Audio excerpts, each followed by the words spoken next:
સુરેન્દ્રનગર ખાતે આવેલ લીંબડીમાં જુગાર રમતા શખ્સો ઝડપાયા છે. જુગારીઓ ઝડપાયા છે સુરેન્દ્રનગર ખાતે આવેલ લીંબડીમાં.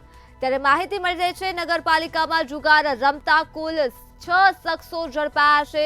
ડીવાયએસપી સ્ક્વોડ સહિતની ટીમે આ જુગારીયાઓને ઝડપી પાડ્યા છે અને 6 જેટલા જુગારીયાઓ ઝડપાયા છે. ત્યારે રોકડ સહિત અંદાજે ₹18,000 થી પણ વધારેનો મુદ્દામાલ કબજે કરવામાં આવ્યો છે અને 6 જુગારીયાઓને રાતોરાત જ જામીન આપી દેવામાં આવ્યો છે તેવી પણ ચર્ચા થઈ રહી છે.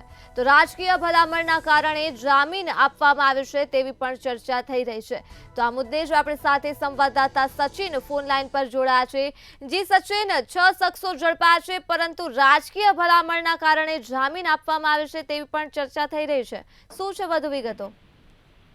જી, જો વાત કરવામાં આવે તો લીંબડી નગરપાલિકામાંથી મોડી રાતે ડીવાયએસપી કોર્ટની ટીમ દ્વારા 6 જુગારીઓને ઝડપી પાડવામાં આવ્યા હતા. જેમાં જુગારીઓને ઝડપી પાડી અને મોડી રાત્રે જ રાજકીય ભલામણના કારણે મોડી રાત્રે જામીન આપીને છોડી આપવામાં આવ્યા હતા.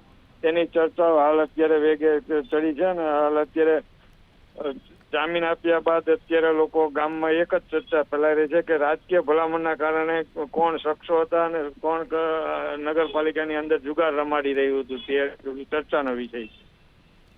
જી સચિન, તમામ વિગતો બદલ આભાર.